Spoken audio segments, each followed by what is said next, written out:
The officer didn't shout. He didn't even raise an eyebrow when he asked her to step out of the car. He just said it, flat, automatic, as if it were nothing. But to a woman who's worn the uniform longer than he's worn the badge, that nothing cut deeper than most people could ever understand. What does it say about a nation, when calm obedience still looks like defiance, just because of who's behind the wheel? The streets of northern Ohio were nearly empty by the time she turned off the freeway. It was close to midnight, the kind of hour when even gas stations close their windows and silence creeps up between buildings. Adrienne Wallace kept both hands on the wheel. The government-issued SUV was clean, nothing flashy. Her posture behind the wheel was steady, composed. She wasn't rushing. She wasn't lost. She was just driving home after a long day on base, 2 hours south. The cruiser slipped in behind her without sirens, just lights, those sharp red-blue flashes that seem louder than any sound. She saw them in the rearview mirror and gently eased to the side of the road. No panic. No tension. Just routine. At least, that's what it should have been. The patrol car door slammed. A young officer approached on the driver's side, not the passenger's, which meant he wanted control, not conversation. His hand hovered close to the holster on his belt, the flashlight in his other hand aimed straight into her face before she could speak. No greeting. No explanation. Just license and registration. Adrienne nodded once. May I ask why I'm being stopped? You were drifting, he replied, still shining the light without blinking. Might be impaired. She hadn't drifted. Her tires never crossed the lines. But she didn't argue. She moved slowly, as trained, one hand at a time, careful, deliberate. The officer's eyes didn't follow her hands. They stayed on her face, like he was still trying to place what exactly didn't sit right with him. When she handed over her documents, a small, weathered object fell from her center console. He didn't notice. But Adrienne did. She tucked it back inside quickly, the corner of a Bronze Star medal case peeking from beneath her VA folder. The silence between them stretched. The flashlight dipped slightly, then rose again. His voice returned, sharper now. Step out of the vehicle. She didn't ask again. She just opened the door, stood tall, and waited. From the outside, it looked like nothing. But inside, something had already shifted.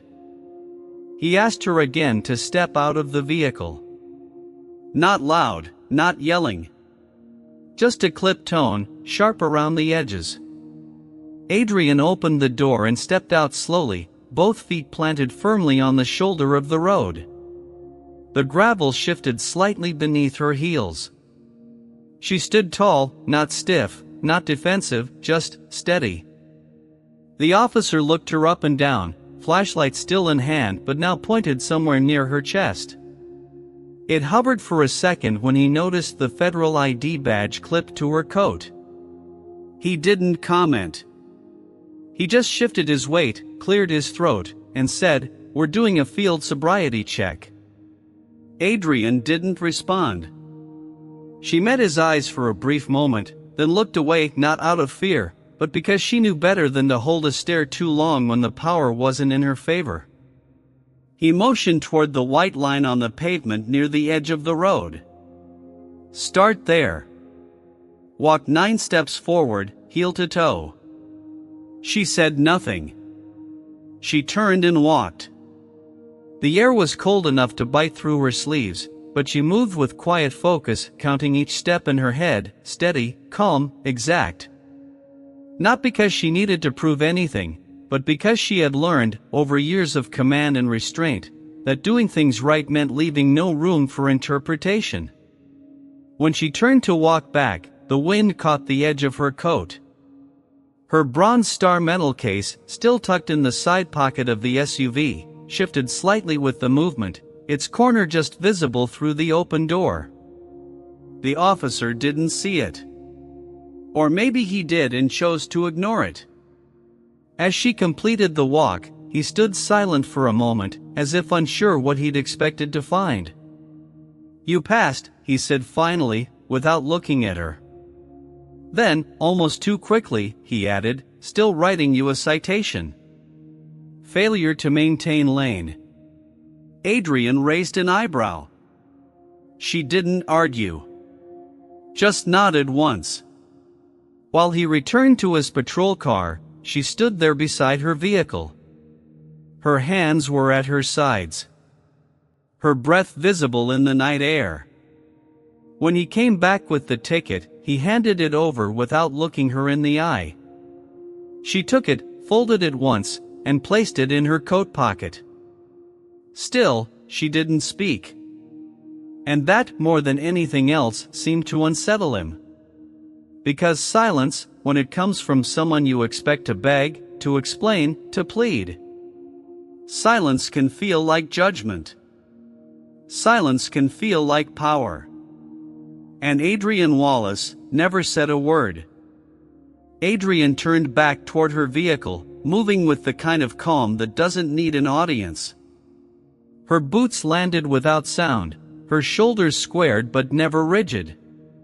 She opened the driver's door and paused, eyes resting on the citation still warm in her coat pocket. She didn't sit down right away.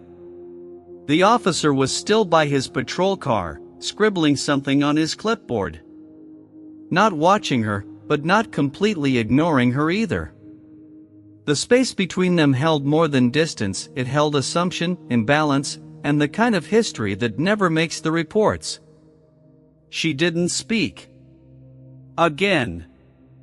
Instead, she reached across the passenger seat, adjusting a file folder that had shifted during the stop. On top sat a laminated card from Veterans Affairs, slightly bent at the corners. She slid it back under the flap. A name. A number. A legacy that didn't fit in a wallet. Then she sat. One slow motion, deliberate. She pulled the seatbelt across her chest, clicked it in place, and waited. The officer returned, stopping just short of the window. He tapped once on the glass. She rolled it down halfway. "You're free to go," he said. She nodded once.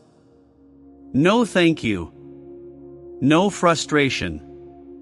Just acknowledgement. As he turned back to his cruiser, she looked forward, both hands resting gently on the wheel. She waited until he was out of the way before pulling back onto the road. For 2 miles, she didn't touch the radio. Didn't hum. Didn't blink at the signs passing by. She drove like a woman trained to expect the unexpected. Smooth turns, controlled speed, full awareness of every motion inside and outside the car. Not because she was afraid.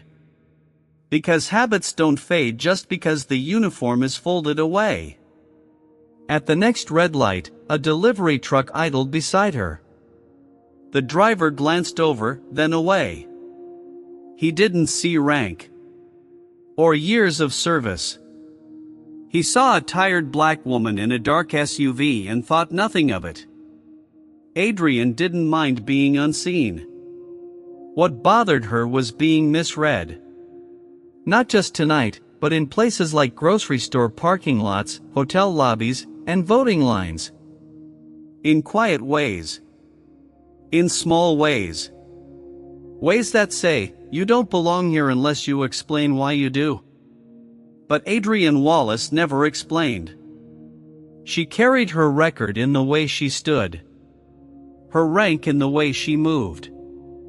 Her purpose in the way she never reached for more than was hers to begin with. Not just a driver. Not just a woman. Not just tonight. A soldier in civilian clothes. Headed home. Adrienne turned into the quiet side lot of a 24-hour pharmacy. The lights buzzed overhead, fluorescent and cold. She pulled into a far corner away from the entrance, put the car in park, and let her hands rest on the wheel. Just for a moment. Just to breathe. It wasn't fear she was sitting with. It was something older than that. Something she couldn't shake off the way civilians shake off inconvenience. She reached into her coat and pulled out the citation. Folded once, clean along the crease. The ink hadn't even fully dried. Failure to maintain lane. Nothing about the sobriety test. Nothing about the way she was looked at, spoken to, measured. She set it down in the passenger seat. Then she opened the center console and pulled out her wallet. Tucked behind her license, between two worn cards, was the small velvet case. The bronze star. She didn't wear it. She never had. Not even at formal events. It stayed in the car, not as a symbol of pride, but as a quiet reminder. Of choices. Of weight. Of cost. She held it for a second. Just held it. The way someone holds a photo that means more than memory.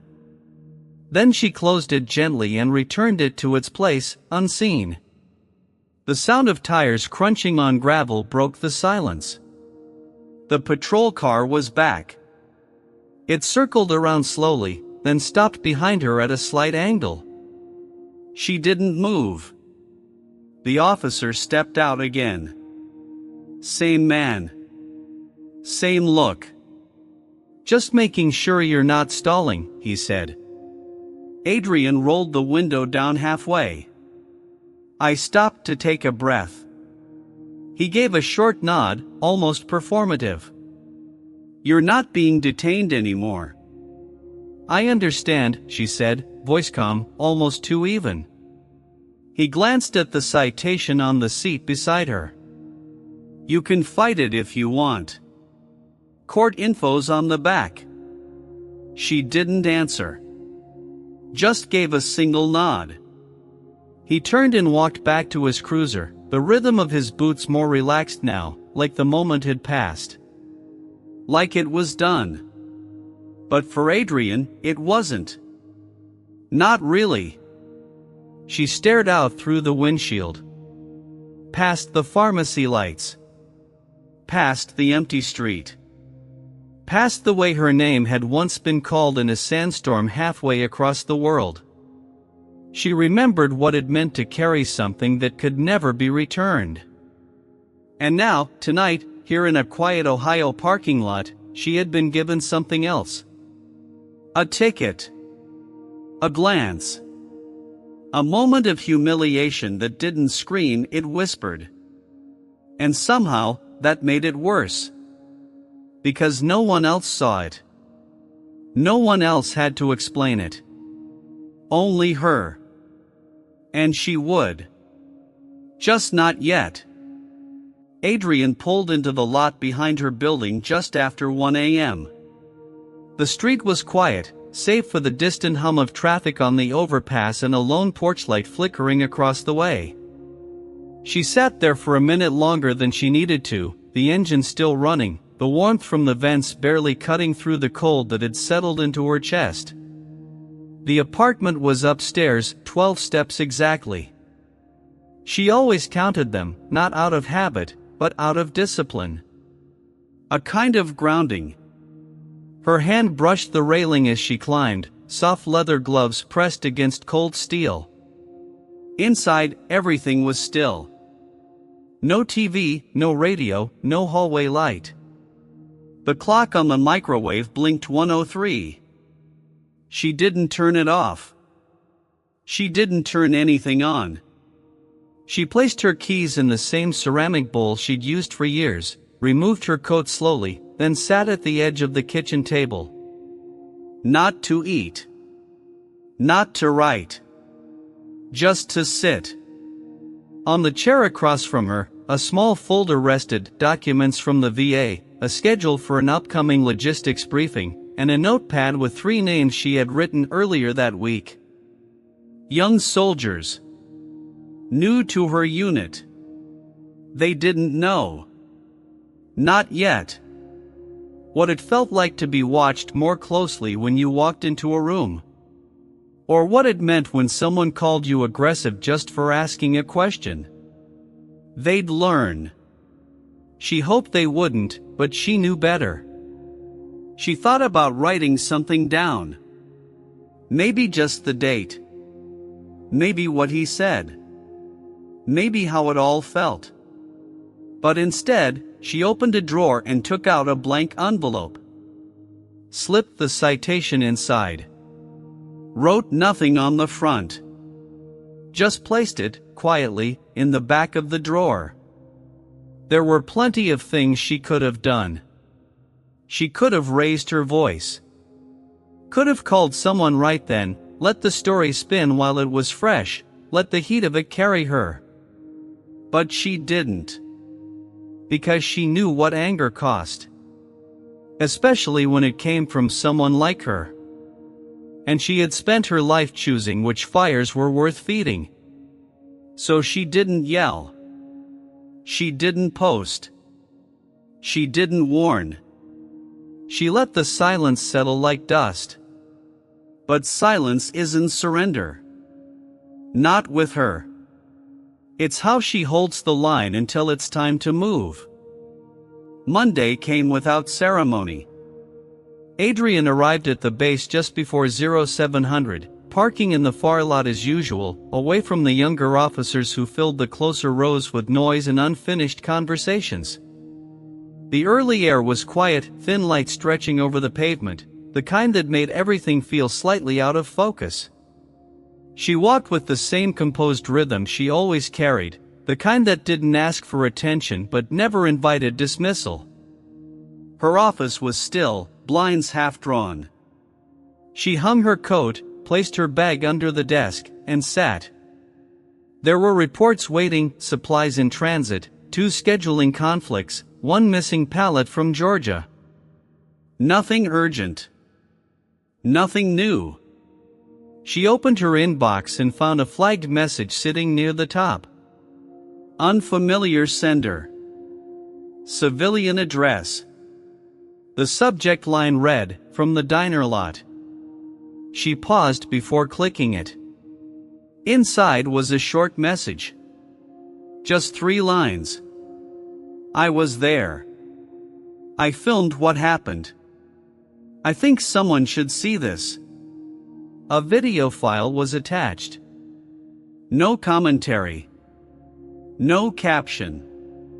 Adrienne downloaded it, watched it once. Then watched it again. It was simple, grainy cell phone footage from a distance. No sound, just streetlight shadows. But you could see the stance. You could see the officer's posture. You could see the calm in her steps, the restraint in her hands, the way she didn't flinch even when the flashlight stayed too long on her face. It wasn't damning. It was quiet. And that made it powerful. She didn't reply to the email. Not yet. Instead, she forwarded the file to Sergeant Daniels with a single sentence, "Let's talk at noon." Daniels didn't ask questions when he stepped into her office hours later. He just nodded, sat down, and said, "I saw the footage." Adrienne leaned back in her chair, hands resting in her lap. "We have everything documented. Phone video. Body cam. Written citation. It's all clean." Daniels looked at her, the way soldiers sometimes look at each other when there's nothing left to explain. "You want to take this up?" "I don't want to," she said. "But I'm going to." He didn't ask why. He already knew. Because someone had been watching. And someone had remembered who she was. Not the officer that night. Not the ones who had looked away before. But someone. And sometimes, all it takes is one witness to keep a story from being buried. Adrienne closed her laptop and looked out through the blinds. The sky was clearer now, just a pale sheet of early fall. She didn't feel triumphant. She didn't feel angry. She felt ready. And for someone like her, that was enough. Adrienne didn't walk into that courthouse to fight. She walked in the way soldiers do, measured steps, back straight, eyes forward. Not in full uniform, but in the same pressed jacket she'd worn to 1,000 formations, the one she kept in the garment bag at the back of her closet. The bronze star pin just above her heart didn't gleam under the hallway lights, it absorbed them, as if it too had learned the language of restraint. The courtroom was quiet when she entered. Not out of respect. Just unfamiliarity. A few heads turned, unsure whether to stand, to stare, or to look away. Officer Myers was already seated with his lawyer, adjusting his collar like the weight on his shoulders had just started to register. Adrienne took the witness stand without a glance in his direction. She didn't raise her voice. Didn't recount her service record. Didn't demand apologies. Her words were steady, soft, but heavy. She spoke only to the questions asked. Nothing more. When the prosecutor asked if she remembered the moment Officer Myers approached her vehicle, she paused. Her fingers brushed the edge of the citation paper she had kept folded in her coat pocket. She didn't look at it, just held it for a moment, like an object soaked in memory. "He didn't ask for my name," she said quietly. "He assumed it." The room stilled again. When asked if she identified herself, she nodded. "Yes. But not to him. I didn't feel I needed to prove I belonged to the land I served." From the gallery, Sergeant Daniels sat with arms crossed, face unreadable. The silence in the room now wasn't empty, it was charged. Like every quiet-held breath had found a rhythm to match hers. Adrienne never raised her hand to point. Never named what had happened that night as anything. But everyone heard it. The judge thanked her. She didn't respond with a smile. Just a nod. A veteran's nod, the kind you give another when no more words are needed. She walked down from the stand as calmly as she had walked in, the sound of her heels tapping like slow salutes against the tile. No outrage. No revenge. Just a quiet reclamation of dignity. And Officer Myers, for the first time that day, didn't look anywhere but down. The hallway outside the courtroom was still. Adrienne stood for a moment beneath the muted skylight, letting the silence settle again around her. No reporters. No one clapping. Just the soft hum of a vending machine and the echo of footsteps going nowhere in particular. Sergeant Daniels approached slowly. He didn't speak at first. Just stood beside her, adjusting the crease on his sleeve, as if to make the moment formal, even sacred. Then he asked, not as an officer, but as someone who had seen the cost of silence. "Why didn't you go further? Press charges? Make a statement?" Adrienne's answer came after a long breath. "Because this wasn't about revenge," she said. "It was about being seen. Not just for me. For the women who wear this uniform and get called ma'am like it's a question, not a title." Daniels looked away for a second, nodding slowly, like her words landed somewhere deeper than respect. He understood. When she left the courthouse, the sky was turning, still gray, but not heavy. She walked to her car, the same black sedan where it all started, and placed her citation, now voided, in the glove compartment without ceremony. Later that week, she stood before a group of young cadets at Fort Belvoir. Mostly 20-somethings, some wide-eyed, some already worn at the edges. They had asked her to speak about leadership under pressure. She didn't bring slides. She didn't mention the court. Instead, she told them what it meant to lead in silence. That night, she said, I didn't keep calm because I wanted to. I kept calm because women like me don't always get second chances when we raise our voices. One cadet raised his hand. Ma'am, how did you stay so composed? How did you not lose it? Adrienne's eyes softened, just for a moment. Because dignity, she said, wasn't optional. It was how I survived. They didn't clap. They just sat with it. That kind of silence, the respectful kind, spoke louder than applause ever could. And Adrienne, Bronze Star and all, left the room as she had entered the courtroom days earlier. Not to prove anything. Not to win. But to remind the world that respect, for some, is still earned the hard way. In a world where voices are often raised to demand justice, Adrienne Rowe chose silence not as surrender, but as strength. She stood still when wrongly stopped. She stayed calm when stripped of her dignity. And when the courtroom doors opened, she walked in not seeking applause, not craving revenge, but carrying every quiet ounce of what it means to serve with honor. Through her silence, Adrienne taught us something many forget. That dignity is not a reaction, it's a decision. Even when no one's watching. Especially when they are. Her restraint wasn't weakness. It was legacy. A legacy built by generations of black veterans who wore the uniform long before the country fully acknowledged their humanity.